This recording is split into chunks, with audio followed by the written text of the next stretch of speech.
In the last video हमने discuss किया था फिज़िकल प्रॉपर्टीज़ और preparation of aldehyde and ketones को लेकर के, जिसमें कुछ कॉमन मेथड्स हमने देखे for the preparation of aldehyde and ketones, और कुछ सेपरेट मेथड हमने देखे जिसमें केवल कुछ मेथड से एल्डिहाइड की प्रिपरेशन हो पा रही थी और कुछ मेथड से कीटोन की प्रिपरेशन हो पा रही थी।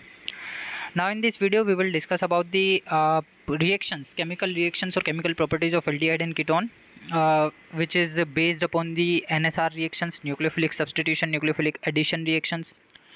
इसमें सारा रिडक्शन का name reactions, Clemmensen reactions, Wolff Kishner reaction, जितनी भी हमारी नेम रिएक्शंस हैं वो सारी हम कंसीडर करते हुए चलेंगे। सारी केमिकल प्रॉपर्टीज़ बहुत इंपॉर्टेंट हैं। एग्जामिनेशन में काफ़ी अच्छा वेटेज एल्डिहाइड कीटोन चैप्टर का पूछा जाता है। पूरी ऑर्गेनिक केमिस्ट्री का वेटेज 28 मार्क्स का होता है। ऑल ओवर दी अगर हम देखें इन ऑर्गेनिक केमिस्ट्री के चैप्टर्स में सबसे ज़्यादा वेटेज रखने वाला चैप्टर एल्डिहाइड कीटोन ही है। तो सबसे पहली जो चीज़ यहाँ पर हम डिस्कस करने जा रहे हैं वो है रिएक्शंस को लेकर के, जिसके अंदर हम न्यूक्लियोफिलिक एडिशन रिएक्शंस का मैकेनिज्म देखेंगे, उनकी रिएक्टिविटी देखेंगे और कुछ इंपॉर्टेंट एग्जांपल्स का डिस्कशन करेंगे। सेकंड वन इज़ यहाँ हम रिडक्शन रिएक्शंस को देखेंगे, जिसमें रिडक्शन टू एल्कोहल्स होगा, एल्डिहाइड से एल्कोहल, कीटोन से एल्कोहल। रिडक्शन टू हाइड्रोकार्बन्स होगा, जिसमें कि हम एल्डिहाइड का कन्वर्जन किसी एल्केन के अंदर कर रहे होंगे, ऐसे ही किसी कीटोन का कन्वर्जन किसी एल्केन के अंदर कर रहे होंगे। क्लेमेंसन रिडक्शन, यहाँ पर एक नेम रिएक्शन आने वाली है, उसको हम देखेंगे। वुल्फ किश्नर रिडक्शन, ये भी एक नेम रिएक्शन है, शॉर्ट नोट एग्जामिनेशन में पूछा जाता है। थर्ड वन यहाँ हम डिस्कस करेंगे ऑक्सीडेशन रिएक्शंस को लेकर के, जिसमें कि ऑक्सीडेशन हम देखेंगे by strong oxidising agents. Second one हम देखेंगे oxidation by mild oxidising agents like Tollens reagent और फेलिंग रिएजेंट्स। ये टेस्ट भी हैं, एल्डिहाइड और कीटोन के टेस्ट इनको बोलते हैं, क्योंकि ये कन्फर्मेटरी टेस्ट को परफॉर्म करते हैं in the laboratory.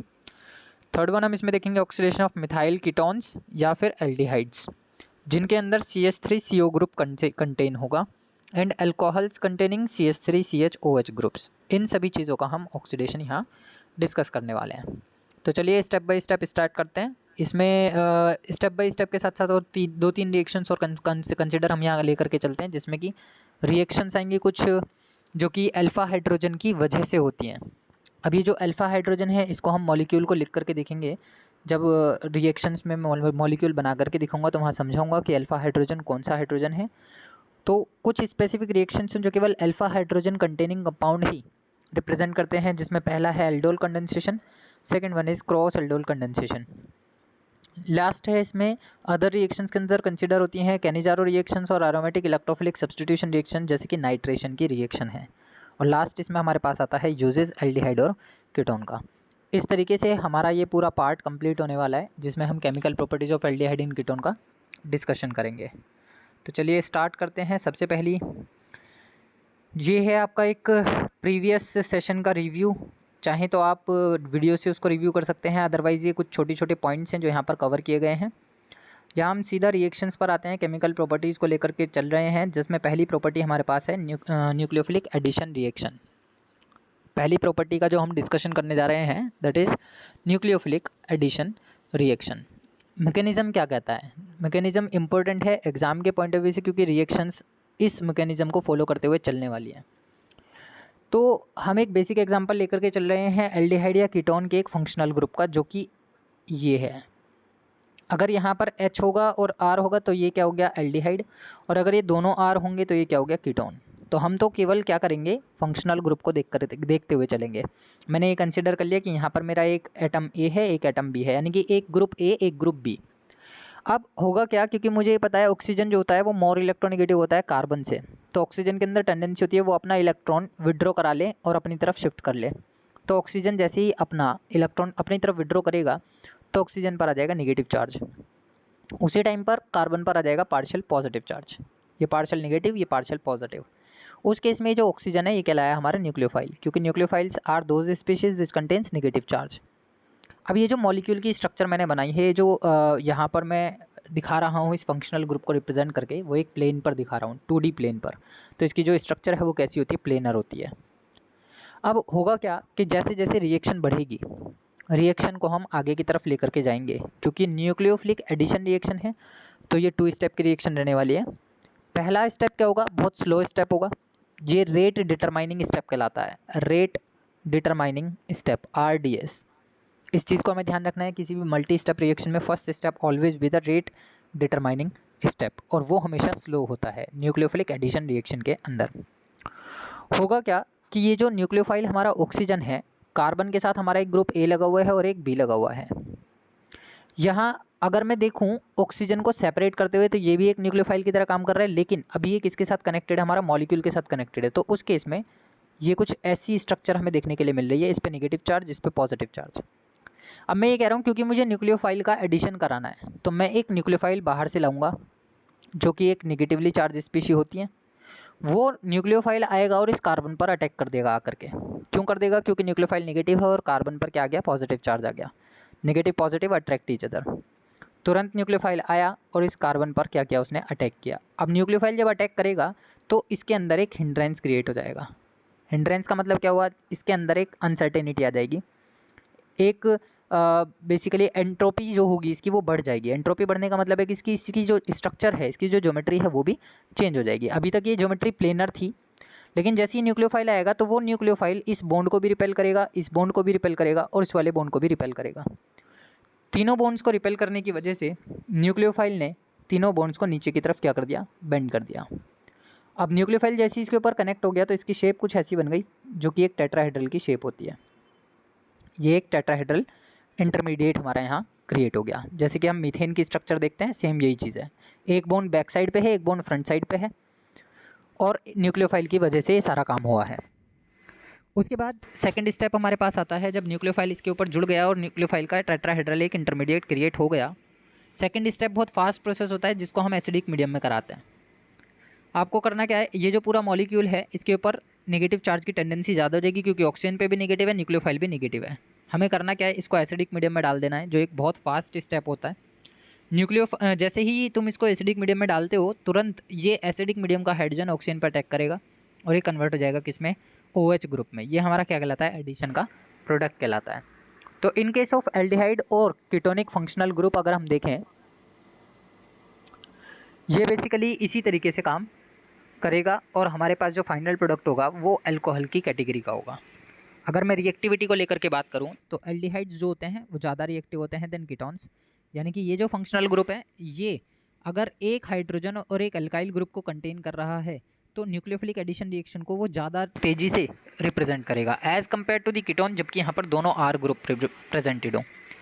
The reactivity of ketones is lower than aldehydes. Reason क्या है, ये क्वेश्चन इंपॉर्टेंट है, एग्जामिनेशन में पूछा जाता है कि why the reactivity of ketones is less than that of the aldehydes. तो रीजन है पहला, steric effect of two alkyl और अराइल ग्रुप्स, क्योंकि यहाँ पर स्टेरिक हिंड्रेंस अभी कम है, लेकिन अगर यहाँ पर अल्काइल ग्रुप आ गया तो बल्कि ग्रुप प्रेजेंट हो जाएंगे दोनों कार्बन के पास। यानी ये इस कार्बन के दोनों तरफ यहाँ पे भी बल्कि ग्रुप हो जाएगा, यहाँ पे भी बल्कि ग्रुप हो जाएगा, जिसकी वजह से स्टेरिक हिंड्रेंस ज़्यादा हो जाएगा, ज़्यादा टेंडेंसी हो जाएगी, ज़्यादा नेबरिंग ग्रुप्स हो जाएंगे। और जितने नेबरिंग ग्रुप्स ज़्यादा होते हैं कार्बन के, उतना ही रिएक्टिविटी स्लोअर डाउन हो जाती है। सेकेंड वन इज़ की electronic effect, that is plus inductive effect. यहाँ पर ये जो कार्बन है कीटोनिक ग्रुप में, ये प्लस इंडक्टिव इफेक्ट को रिप्रेजेंट करने वाला होता है, जिसकी वजह से इसकी रिएक्टिविटी क्या हो जाती है, डाउन हो जाती है। तो ये दो रीजंस हैं जो एग्जामिनेशन में यहाँ से पूछे जाते हैं। अब अगर मैं न्यूक्लियोफिलिक एडिशन रिएक्शंस में कुछ रिएक्शंस को फिक्स करता हूँ, कुछ रिएक्शंस को फॉलो कराने की कोशिश करता हूँ। First reaction is addition of HCN, second reaction is addition of NaHSO3। Reaction का मैकेनिज्म वही फॉलो करेंगे जो अभी डिस्कस किया, और प्रोडक्ट देखेंगे कि प्रोडक्ट क्या बनते हैं। सबसे पहली चीज़ ये कि मेरे पास ये एक कार्बोनिल ग्रुप है, ये एल्डिहाइड का हो सकता है, कीटोन का हो सकता है, कुछ भी हो सकता है। यहाँ पे मैं कंसिडर नहीं कर रहा हूँ कि ये कीटोन का है या एल्डिहाइड का है। अब हो क्या रहा है कि मुझे एडिशन कराना है HCN का। HCN के अंदर H जो होता है पॉजिटिव पार्ट होता है और CN जो होता है वो एक नेगेटिव पार्ट होता है, क्योंकि CN यानी कि ये क्या है, एक एम्बिडेंट न्यूक्लियोफाइल है। ये दोनों ही साइड से क्या कर सकता है, कार्बन की तरफ से भी इलेक्ट्रॉन को डोनेट कर सकता है, नाइट्रोजन की साइड से भी इलेक्ट्रॉन को डोनेट कर सकता है। खैर वो चीज़ें बात की हैं, फिलहाल हमें ये देखना है कि HCN अटैक कैसे करने वाला है। सबसे पहले हमने क्या देखा था मैकेनिज्म में कि एक न्यूक्लियोफाइल आता है बाहर से, न्यूक्लियोफाइल आकर के कार्बोकेटाइन पे यानी कार्बन के पॉजिटिव पार्ट पर अटैक करता है। तो वही काम होने वाला है। ऑक्सीजन सबसे पहले अपना इलेक्ट्रॉन विड्रॉ करा रहा है, ऑक्सीजन जैसे ही अपना इलेक्ट्रॉन विड्रॉ कराएगा तो ऑक्सीजन पे आ जाएगा negative charge, partial negative represent हो गया, और कार्बन पर आ गया पार्शियल पॉजिटिव चार्ज। इस HCN में CN वाला पार्ट नेगेटिव चार्ज है और H वाला पार्ट पॉजिटिव चार्ज है। तो ये न्यूक्लियोफाइल वाला जो पार्ट होगा ये अटैक करेगा सीधे कार्बन के ऊपर जा करके। न्यूक्लियोफाइल आया, कार्बन पे अटैक किया, अपना एक इंटरमीडिएट बनाया। अब ये जो इंटरमीडिएट है बिल्कुल सेम वैसे ही बनने वाला है। आप CN को ऊपर लिख सकते हो, कार्बन यहाँ लिख सकते हो, दोनों बॉन्ड ये लगा सकते हो और ऑक्सीजन का बॉन्ड ये लगा सकते हो। जरूरी नहीं है कि आप ये वाला इंटरमीडिएट बनाएं जैसे यहाँ दिखाई दे रहा है, आप इस टाइप से इंटरमीडिएट बना सकते हैं जो टेट्राहेड्रन की स्ट्रक्चर पे होगा। अब जो इंटरमीडिएट बन गया, ये पहला स्टेप कैसा रहा हमारा, स्लो स्टेप रहा, यानी कि रेट डिटरमाइनिंग स्टेप रहा। दूसरा जो स्टेप है उसमें क्या बचा हुआ है, मेरे पास H पॉजिटिव बचा हुआ है जो कि HCN के मॉलिक्यूल का है। ये H पॉजिटिव जो है वो एसिडिक मीडियम को क्रिएट कराता है और तुरंत ही अटैक करता है सीधे जा करके इस ऑक्सीजन पे जो कि नेगेटिवली चार्ज है। सेकेंड स्टेप बहुत फास्ट स्टेप रहने वाला है, यहाँ पर स्टेबिलिटी मिलती है पूरे कंपाउंड को। H पॉजिटिव आया, ऑक्सीजन पे अटैक कर गया और क्या बन गया, OH बन गया। अब यहाँ पर मैं कंसिडर करूँ कि ये एटम A है, ये एटम B है, तो प्रोडक्ट में भी यहाँ पे A और यहाँ पे B ही मिलेगा। तो ये जो प्रोडक्ट हमारे पास बन रहा है इसको हम बोलते हैं साइनोहाइड्रिन। तो ये जो रिएक्शन है वो एल्डिहाइड के रेस्पेक्ट में तेज चलती है और कीटोन के रेस्पेक्ट में स्लोअर चलती है। रीज़न अभी हम पीछे डिस्कस करके आए हैं कि एल्डिहाइड्स के लिए फास्टर क्यों होती है और कीटोन के लिए स्लोअर क्यों होती है, क्योंकि कीटोन में जो होता है वो प्लस इंडक्टिव इफेक्ट रिप्रेजेंट कर देता है और स्टेरिक हिंडरेंस ज़्यादा हो जाता है। तो एल्डिहाइड ज़्यादा फेवर में जाते हैं एडिशन ऑफ HCN के रेस्पेक्ट में। Second one is addition of NaHSO3। अब देखो NaHSO3 के अंदर भी दो पार्ट हैं, एक HSO3 है और एक Na पार्ट है। Na पॉजिटिव है और बाईसल्फाइड HSO3 नेगेटिव पार्ट है। सोडियम पर 1 पॉजिटिव होता है, HSO3 पर 1 नेगेटिव होता है। सबसे पहला वही काम, कार्बन क्या करेगा, अपना इलेक्ट्रॉन छोड़ देगा, मतलब ऑक्सीजन अपना इलेक्ट्रॉन विड्रॉ कराएगा, तो ऑक्सीजन पर आ गया पार्शियल नेगेटिव और कार्बन पर आ गया पार्शियल पॉजिटिव। अब जो कार्बन पर पार्शियल पॉजिटिव आया है उस पर अटैक करेगा HSO3, HSO3 आया और कार्बन पर अटैक कर गया, और जो बचा हुआ Na है वो ऑक्सीजन पर अटैक कर गया, क्योंकि सोडियम होता है पॉजिटिव और Na होता है सोडियम होता है पॉजिटिव और O होता है नेगेटिव। यहाँ पे जैसे ही ये होगा तो हमारे पास ये एक इंटरमीडिएट मिलेगा। इस इंटरमीडिएट में अगर मैं देखूँ तो यहाँ पर H आ रहा है और यहाँ पर Na आ रहा है, और ये भी हम देख करके आए हैं जब हम न्यूक्लियोफिलिक एडिशन करते हैं एल्डिहाइड या कीटोन पर, तो हमें प्रोडक्ट जो मिलता है वो अल्कोहल होता है। अब ये तो अल्कोहल की फॉर्मेशन नहीं दे रहा, तो अल्कोहल बनाने के लिए मुझे क्या चाहिए, ऑक्सीजन के साथ H चाहिए। और H कहाँ से आएगा, बाहर से तो हम डाल नहीं सकते क्योंकि पूरा प्रोडक्ट इन्वॉल्व हो चुका, पूरा रिएक्टेंट इन्वॉल्व हो चुका। हम केवल क्या करा सकते हैं, रीअरेंजमेंट करा सकते हैं। और जब रीअरेंजमेंट होता है हाइड्रोजन का तो उसको हम बोलते हैं प्रोटॉन ट्रांसफ़र। जब हाइड्रोजन का रीअरेंजमेंट होता है तो उसको हम क्या बोलते हैं, प्रोटॉन ट्रांसफ़र बोलते हैं। तो यहाँ से ये H इस सोडियम को रिप्लेस करेगा और सोडियम चला जाएगा इस H की जगह पर, तो हमारा मेन प्रोडक्ट कुछ ऐसा होगा जिसमें OH ग्रुप प्रेजेंट हो जाएगा जो कि एक अल्कोहल है। इसको हम बोलते हैं बाईसल्फाइड एडिशन कंपाउंड, जो कि किसका बाईसल्फाइड है, सोडियम का। तो सोडियम का सल्फाइड एडिशन कंपाउंड है जो कि क्रिस्टलाइन इन नेचर होता है, इसके क्रिस्टल्स पाए जाते हैं, इसका बॉइलिंग पॉइंट मेल्टिंग पॉइंट बहुत हाई होता है। नेक्स्ट इसमें हम एक और रिएक्शन कंसिडर कर लेते हैं, एडिशन ऑफ RMgX, यानी कि ग्रिग्नार्ड रिएजेंट। ग्रिग्नार्ड रिएजेंट का हम एडिशन कराने वाले हैं। अब RMgX में भी वही चीज़ है, बहुत सिंपल सा कॉन्सेप्ट है, इसको हम पहले भी कई बार डिस्कस कर चुके हैं प्रीवियस 2 चैप्टर्स में, कि ये जो MgX वाला पार्ट है इसकी इलेक्ट्रोनेगेटिविटी इस कार्बन से क्या होती है, कम होती है। तो इस पर आ जाता है पॉजिटिव चार्ज पार्शियल और इस पर आ जाता है positive charge negative, partial negative charge. तो ग्रिग्नार्ड रिएजेंट को हम पहले ही आइडेंटिफाई करते हुए चल रहे हैं कि RMgX में R जो है वो पार्शियल नेगेटिव चार्ज है और MgX जो है वो पूरा का पूरा पार्ट कैसा हो गया, लेस इलेक्ट्रोनेगेटिव हो गया। जो हमारा मैकेनिज्म है वही काम करेगा कि ऑक्सीजन अपना इलेक्ट्रॉन विड्रॉ करेगा, पार्शियल नेगेटिव चार्ज कंटेन हो गया, कार्बन पर पार्शियल पॉजिटिव चार्ज आ जाएगा उसी टाइम पे। अब जो ये अटैकिंग मॉलिक्यूल डाला है उसमें से नेगेटिव पार्ट अटैक कर रहा है कार्बन पे और पॉजिटिव पार्ट अटैक कर रहा है ऑक्सीजन पे। दोनों पार्ट्स सीधे अटैक करके क्या बना देते हैं, एक इंटरमीडिएट बना देते हैं। जब इंटरमीडिएट बनेगा तो ये बॉन्ड टूट चुका होगा, कार्बन के साथ R जुड़ गया इस तरीके से, ऑक्सीजन के साथ MgX जुड़ गया इस तरीके से। अब जरूरी नहीं है कि बिल्कुल यही अरेंजमेंट तुमको दिखाना है, अरेंजमेंट अपने अकॉर्डिंगली भी तुम लिख सकते हो, यानी इस अरेंजमेंट को हम ऐसे भी लिख सकते हैं, कोई इशू नहीं है। इस तरीके से हम जैसे बाकी के पहली प्रीवियस रिएक्शंस में करते हैं ऐसा ही प्रोडक्ट यहाँ हम बना सकते हैं। ये एक इंटरमीडिएट होगा। पहला स्टेप कैसा स्टेप है, स्लो स्टेप है क्योंकि ये रेट डिटरमाइनिंग स्टेप होता है। अब RMgX की रिएक्शन में एक चीज़ कॉमन होती है हमेशा कि पहले स्टेप में RMgX अटैक करता है और दूसरे स्टेप में हम बनने वाले प्रोडक्ट का हाइड्रोलिसिस करते हैं, यानी कि रिएक्शन विद RMgX ऑलवेज भी undergo with the hydrogen water molecule, यानी कि हमेशा हाइड्रोलिसिस को कंटेन करता है। जैसे ही HOH की तुम इस पर अटैक कराते हो, वाटर मॉलिक्यूल को हम क्या लिखते हैं, HOH। अब इस HOH में दो पार्ट हैं, एक H पॉजिटिव है और एक OH नेगेटिव है। तो जो H पॉजिटिव वाला पार्ट होगा वो यहाँ से स्प्लिट करेगा इसको। जो इंटरमीडिएट हमारा बना है उसमें ऑक्सीजन पे नेगेटिव चार्ज था, MgX पे पॉजिटिव चार्ज था, तो यहाँ से H पॉजिटिव आएगा और इस O पे कनेक्ट हो जाएगा, OH नेगेटिव आएगा और इस MgX पे कनेक्ट हो जाएगा। जब MgX पर कनेक्ट होगा तो वो कुछ ऐसा होगा, MgOHX, ये हमारा साइड प्रोडक्ट हो गया। H चला गया ऑक्सीजन के पास तो ये हमारा एल्कोहल बन गया। अगर हम इसे ध्यान से देखें तो ये एक एल्कोहल है, यहाँ पे R जोड़ सकते हो, यहाँ पे R जोड़ सकते हो, तो ये कैसा हो गया, 3 डिग्री एल्कोहल हो गया। अगर यहाँ पे ये H होगा शुरू में ही, अगर हम यहाँ H कंसीडर कर रहे हैं तो ये कैसा हो गया, 2nd डिग्री एल्कोहल हो गया। इसका मतलब ये हुआ कि ग्रिग्नार्ड रिएजेंट से एल्डिहाइड से हमें क्या मिल जाता है, 2nd डिग्री एल्कोहल। और अगर मैं यहाँ कीटोन ले लूँगा, दोनों के दोनों R ले लूँगा तो मुझे क्या मिल जाएगा, 3 डिग्री एल्कोहल। तो ये डायरेक्ट कन्वर्जन भी है। How can you prepare 2nd degree and 3 degree alcohol from the Grignard reagent. Grignard reagent का यूज़ करते हुए आप एल्डिहाइड से रिएक्शन कराओगे तो 2 डिग्री मिल जाएगा, आप एल्डिहाइड से रिएक्शन कीटोन से रिएक्शन कराओगे तो कीटोन मिल जाएगा, 3 डिग्री एल्कोहल मिल जाएगा। नेक्स्ट वन इसमें आ जाता है एडिशन ऑफ ROH। देखिए सारी रिएक्शंस इंपॉर्टेंट हैं और सारी न्यूक्लियोफिलिक एडिशन की हैं, इसलिए यहाँ पर ये कंसीडर कर रहे हैं। तो इस रिएक्शन में हमने क्या करना है, एडिशन कराना है एल्कोहल का।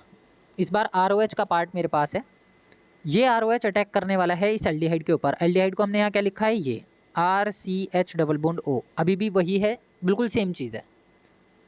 करेंगे क्या, ये वाला जो ROH का पार्ट है इसका सीधा अटैक होगा यहाँ, ऑक्सीजन पर आ गया नेगेटिव चार्ज बॉन्ड टूटते ही, क्योंकि ऑक्सीजन अपना इलेक्ट्रॉन विड्रॉ कराएगा, और कार्बन पर आ गया पार्शियल पॉजिटिव चार्ज। अब ये जो ROH वाला पार्ट है ये कैसे जुड़ेगा, ऑक्सीजन पर तो आ जाएगा सीधे H, और ये जो RO वाला ग्रुप है ये कनेक्ट हो जाएगा किस पे जा करके, कार्बन पे जा करके। यानी कि अगर मैं इसको दोबारा सिंप्लीफाई करता हूँ तो ये RCH, ये आ गया double bond O, double bond O को मैंने अब ये स्प्लिट करके लिख दिया। जैसे ही डबल बॉन्ड तोड़ूंगा तो कार्बन पर क्या आ गया, पॉजिटिव चार्ज, ऑक्सीजन पर क्या आ गया, नेगेटिव चार्ज। ROH में से H पॉजिटिव वाला पार्ट आएगा, इस O के साथ कनेक्ट हो जाएगा जा करके, और जो OR वाला पार्ट बचा है वो OR वाला पार्ट कनेक्ट हो जाएगा इस कार्बन पे जा करके, दोनों चार्ज स्टेबलाइज हो जाएंगे। तो हमारे पास ये इंटरमीडिएट बना। ध्यान से अगर हम देखें तो R जुड़ा हुआ है कार्बन के साथ, ये रहा, H जुड़ा हुआ है कार्बन के साथ, ये रहा, OR जुड़ा हुआ है कार्बन के साथ, ये रहा, OH जुड़ा हुआ है कार्बन के साथ, ये रहा। इसको हम बोलते हैं hemiacetal. Direct conversion examination में पूछा जाता है, how can you prepare hemiacetal from the aldehyde. 1 mark में सीधे सीधे कन्वर्जन्स होते हैं। तो हमने करना क्या है कि अल्कोहल को HCl गैस के साथ पास आउट करना है on the aldehyde. Second step क्या आ जाता है, ये पहला स्टेप आपका स्लोअर स्टेप रहने वाला है। दूसरा स्टेप ये होगा कि जब आप एक्सेस अमाउंट ऑफ अल्कोहल पास कराते हैं, आपने क्या किया, एक्सेस अमाउंट में अल्कोहल डाल दिया, जो हमारे पास प्रोडक्ट बनाता है हेमी एसिटल, उसी के ऊपर हमने एक्सेस अमाउंट ऑफ अल्कोहल पास करा दिया। तुरंत क्या होगा, ये वाला जो H है ये पूरा रिप्लेस हो जाएगा किसकी हेल्प से, इस R की हेल्प से, और वाटर मॉलिक्यूल हो जाएगा बाहर, H2O की फॉर्मेशन बाहर हो जाएगी। तो सेकंड स्टेप में हमेशा ध्यान रखना है कि ये वाला जो H होगा ये पूरा रिप्लेस हो जाएगा इस OH के साथ जा करके, वाटर मॉलिक्यूल बाहर, और ये R कनेक्ट हो जाएगा इस H की जगह जा करके, तो ये OR ग्रुप दोनों सेम हो जाएंगे, तब ये कंपाउंड क्या कहलाता है, एसिटल। हेमी एसिटल में एक बार OR आता है, एक बार OH आता है, जबकि एसिटल में दोनों OR और OR आते हैं। दोनों इंपॉर्टेंट हैं, याद रखने हैं, ध्यान रखने हैं, चीज़ें बहुत इंपॉर्टेंट हैं इस चैप्टर के लिए और एग्ज़ाम के लिए। नेक्स्ट वन, ये तो हमने बात कर ली किसकी, एल्डिहाइड की, कि एल्डिहाइड पे अल्कोहल का एडिशन हो गया। अगर मैं कीटोन के ऊपर कराऊँ, ये जो ग्रुप हमें दिखाई दे रहा है दैट इज़ कीटोन, कीटोन के ऊपर अगर मैं एडिशन कराता हूँ अल्कोहल का, तो पहली चीज़ ये है कि वहाँ पे हमने लेना है ग्लाइकोल। ये क्या कहलाएगा, ग्लाइकोल। इस अल्कोहल का क्या नाम है, ग्लाइकोल नाम है। इस ग्लाइकोल का हम एडिशन कराने वाले हैं इस कीटोन के ऊपर। HCl गैस आप पास कराओगे, डाइल्यूट HCl रहना चाहिए। एसिड जो हमारे पास, देखो रिवर्सिबल रिएक्शन होती है हमेशा, एक चीज़ का और ध्यान रखना है, रिवर्सिबल रिएक्शन में जब आप फॉरवर्ड जा रहे हो तो HCl गैस पास आउट करिए हमने, और जब आपको बैकवर्ड आना है तो हम डाइल्यूट HCl पास आउट कराते हैं, या डाइल्यूट HCl में ही रिएक्शन कराते हैं।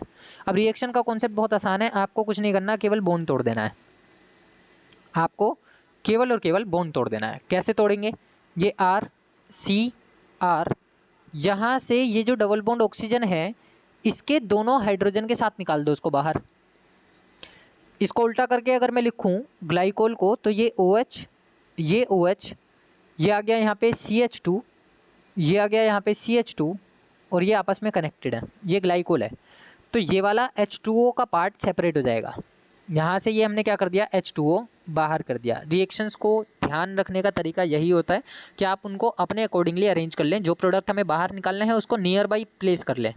तो हमने ये H2O का मॉलिक्यूल कर दिया बाहर। जैसे ही H2O का मॉलिक्यूल बाहर हुआ, कार्बन की एक वैलेंसी ये खाली हो गई, कार्बन की एक वैलेंसी ये खाली हो गई। दोनों वैलेंसीज इस वाली ऑक्सीजन और इस वाली ऑक्सीजन के साथ कनेक्ट हो जाएंगी जाकर के, तो प्रोडक्ट कुछ ऐसा दिखाई देगा, RRC, oxygen oxygen oxygen oxygen, और ये CH2 ये CH2, ये दोनों कंबाइन होकर के यहाँ आ गए। इसको हम बोलते हैं इथाइलिन ग्लाइकोल कीटल। इंपॉर्टेंट रिएक्शंस हैं दोनों एग्जाम के पॉइंट ऑफ व्यू से। हेमी एसिटल और एसिटल भी पूछे जाते हैं, और इथाइलिन ग्लाइकोल कीटल भी पूछा जाता है।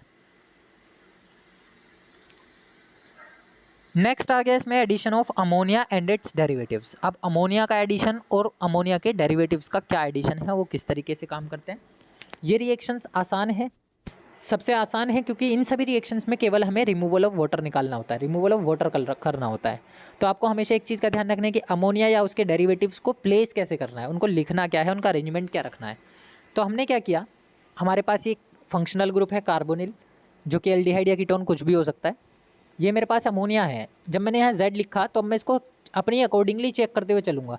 ये Z क्या हो सकता है, ये हाइड्रोजन हो सकता है, क्योंकि अगर हाइड्रोजन होगा तो अमोनिया बन जाएगी, NH3 हो जाएगा। ये अल्काइल ग्रुप हो सकता है, कोई R जुड़ा हो सकता है यानी CH3 हो सकता है। ये अराइल हो सकता है यानी कि बेंजीन की रिंग हो सकती है यहाँ पर, उसी के अकॉर्डिंग हम इसको रिप्लेस कर लेंगे। OH ग्रुप हो सकता है, NH2 ग्रुप हो सकता है, C6H5NH हो सकता है, NHCO NH2 हो सकता है।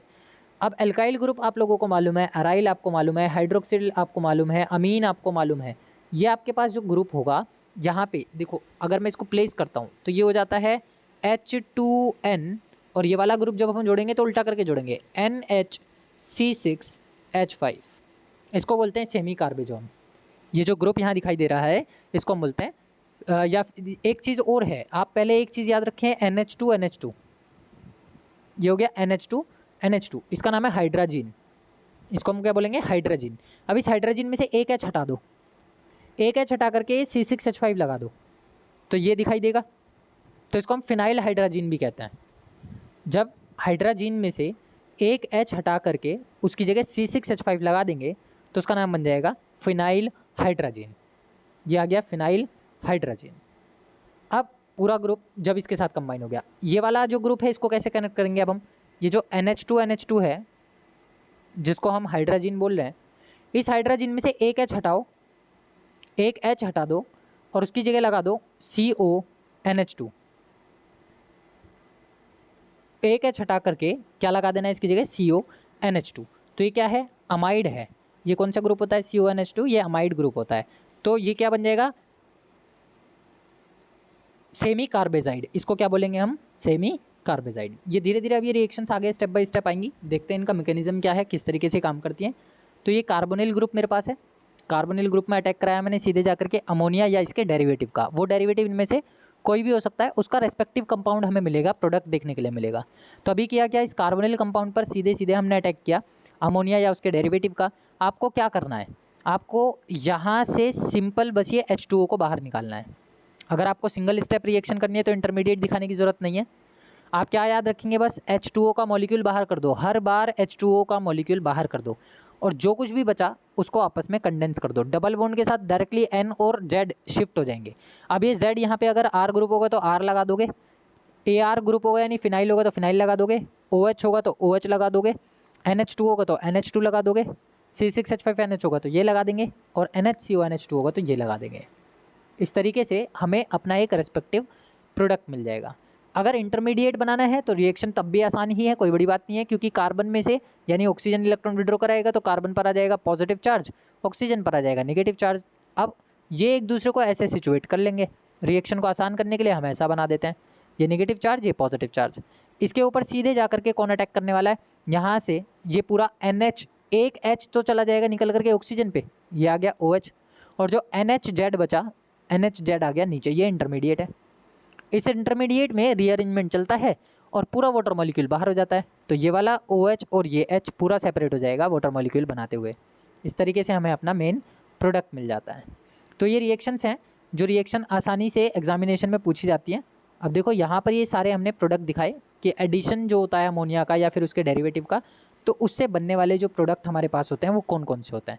अब यहाँ एग्जाम्पल के तौर पे हमने लिया कि जो Z था उस NH2 ग्रुप में H2N और Z में जो Z था अगर वो हाइड्रोजन हुआ तो वो अमोनिया होगी जो अटैक करेगी, और जब अमोनिया अटैक करेगी तो हमारा जो प्रोडक्ट होगा वो कुछ ऐसा होगा। इसको हम बोलते हैं इमीन या इमाइन, इमाइन भी कह देते हैं, इमीन भी कह देते हैं। अब बहुत सिंपल चीज़ है, आपको हमेशा एक चीज़ का ध्यान रखते हुए चलना है कि आपके पास जो रिएक्शन है वो इस फंक्शनल ग्रुप की है, आपने अटैक कराना है इस मॉलिक्यूल का, आपने करना क्या है, पानी को बाहर निकालना है। आपने ये H2 निकाला यहाँ से, आपने ये ऑक्सीजन निकाला यहाँ से, तो ये जो ग्रुप आपके पास दिखाई दे रहा है डबल बॉन्ड के साथ, इसके ऊपर कौन कनेक्ट होगा, N और Z कनेक्ट होंगे। N और Z में ये Z अगर H है तो ये क्या कहलाएगा, NH कहलाएगा, और NH अगर जुड़ेगा तो ये प्रोडक्ट क्या कहलाएगा, इमाइन कहलाएगा या इमीन कहलाएगा। अब फिर से वही चीज़ हम कर रहे हैं, मैंने क्या किया, ये मेरे पास कार्बन डबल बॉन्ड ऑक्सीजन है, इस पर मैंने रिएक्शन करानी है H2N, और Z को मैं इस बार लिख रहा हूँ R, इस बार मैंने Z को क्या लिखा, R। तो आप क्या करने वाले हैं, आप ये H2O का मॉलिक्यूल बाहर निकालने वाले हैं, तो आपके पास जो प्रोडक्ट होगा वो ध्यान से अगर हम देखें कंडेंस कराने के बाद क्या दिख रहा है, कार्बन डबल बॉन्ड NR दिखाई दे रहा है, और कार्बन डबल बॉन्ड NR बनता है तो उसको हम बोलते हैं शिफ बेस या सब्सटीट्यूटेड इमाइन भी है, लेकिन शिफ बेस के नाम से ये इंपॉर्टेंट है। तो आपसे रिएक्शन पूछी जाएगी, how can you prepare Schiff base from the carbonyl compound या फिर एल्डिहाइड या कीटोन। तो आपको ध्यान रखना है ये दोनों R ग्रुप भी हो सकते हैं यहाँ पे कार्बन के साथ, इनमें से एक H और एक R भी हो सकता है, तो बनने वाला प्रोडक्ट आपका शिफ बेस ही होगा अगर आप इस ग्रुप को कंटेन कराते हुए रिएक्शन को कंप्लीट करते हैं। नेक्स्ट इसमें हम बात करें, अगर मेरे पास ये जो Z है, ये Z ग्रुप क्या हो, OH हो, ये Z ग्रुप क्या बन जाए, OH बन जाए, तो Z ग्रुप OH होगा तो इसका नाम क्या होगा, हाइड्रोक्सिल एमीन, NH2OH। ये प्रोडक्ट क्या है, ये रिएक्टेंट है NH2OH, और इसको हम बोलते हैं हाइड्रोक्सिल एमीन। फिर से वही काम कर दो, पानी का मॉलिक्यूल बाहर और पूरे मॉलिक्यूल को आपस में कंडेंस करा दो, तो ये बन जाएगा कुछ ऐसा, डबल बॉन्ड NOH, ये पूरा ग्रुप कंडेंस हो गया। और जब ये पूरा कंडेंस हो जाता है तो बनने वाले प्रोडक्ट का जो नाम है वो है ऑक्जिम, उसको क्या बोला जाएगा, ऑक्जिम बोला जाएगा। तो पेपर में क्वेश्चन आता है, how can you prepare oxime from formaldehyde या एल्डिहाइड या कीटोन। नेक्स्ट इसमें आ जाता है कि अगर हम Z ग्रुप को NH2 प्लेस कर रहे हैं, ये आ गया NH2, इसका नाम है हाइड्राजीन, NH2 पूरा मॉलिक्यूल क्या बन गया, ये पूरा मॉलिक्यूल देखो ध्यान से, NH2 क्या बन गया, हाइड्राजीन। तो फिर से वही काम हमें करना है, हर बार पानी का मॉलिक्यूल निकालने वाले हम, तो जो बचेगा कार्बन डबल बॉन्ड NNNH2, ये आ गया कार्बन डबल बॉन्ड NNH2, जिसको हम बोलते हैं हाइड्राजोन। NH2 कहलाती है हाइड्राजीन, और जो बनने वाला प्रोडक्ट है पानी का मॉलिक्यूल निकलने के बाद वो कहलाता है हाइड्राजोन या हाइड्राजोन।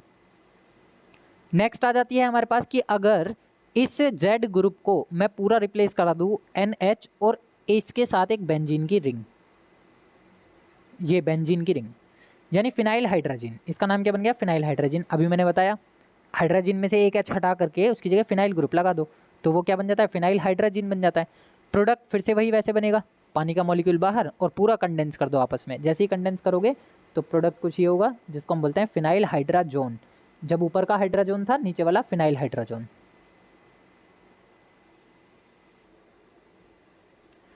तो बेसिकली जिस तरीके से अभी हमने ऊपर देखा कि हाइड्राजोन बनता है, उसी तरीके से इसमें हमारा मेन प्रोडक्ट बन जाता है फिनाइल हाइड्राजोन। ध्यान बस एक ही चीज़ रखनी है कि जो हाइड्राजीन का मॉलिक्यूल है NH2, हर बार हम क्या कर रहे हैं, उसमें से एक H हटा रहे हैं और उसको रिप्लेस करके एक नई चीज़ को इंट्रोड्यूस कर रहे हैं, उसी के रेस्पेक्टिव प्रोडक्ट हमें यहाँ पर देखने के लिए मिल रहे हैं। अगर मैं इसी सीरीज़ में आगे चलूँ और इस हाइड्राजीन के इस H को एक और H को रिप्लेस करके, मतलब उसी H को रिप्लेस करके उसकी जगह पर एक फंक्शनल ग्रुप इंट्रोड्यूस करता हूँ जो कि ये है HN, और बेंजीन रिंग पे ऑर्थो और पैरा पोजीशन पर क्या आ गया मेरे पास, NO2 आ गया। अब ये जो NO2 ग्रुप जुड़ा हुआ है ये है डाई नाइट्रो। पहली चीज़ तो इसको पढ़ने का तरीका हमें ध्यान रखना है, इस ग्रुप को हम क्या बोलने वाले हैं, इस ग्रुप को हम बोलते हैं डाई नाइट्रो। ये आ गया 2 बार क्योंकि, तो डाई नाइट्रो हो गया। कौन कौन सी पोजीशन पर है, दूसरी और चौथी पोजीशन पर है, तो 2,4 डाई नाइट्रो, इसका नाम हो गया 2,4 डाई नाइट्रो। और ये ग्रुप किसका है, फिनाइल हाइड्राजीन का, क्योंकि अगर ये दोनों नहीं होते तो हम क्या बोलते, इसको फिनाइल हाइड्राजीन बोलते, तो इसका नाम हो गया 2,4 डाई नाइट्रो फिनाइल हाइड्राजीन। ये पूरा का पूरा उठेगा और यहाँ आकर के इस जगह चिपका देंगे हम इसको। ये भी NO2 यहाँ लग गया दूसरी पोजीशन पर, ये NO2 यहाँ लग गया चौथी पोजीशन पर। तो 2,4 डाइनाइट्रोहाइड्राजीन, इसको हम 2,4 DNP भी बोलते हैं। अगर ये हाइड्राजीन ना हो तो हम इसको खाली क्या बोलेंगे, 2,4 DNP, 2,4 DNP, डाइनाइट्रोफिनाइल। अगर ये हाइड्राजीन के साथ कनेक्टेड नहीं है तो हम खाली इसको 2,4 DNP बोलते हैं। पोजीशन के अकॉर्डिंग इसका नाम बनाया गया है।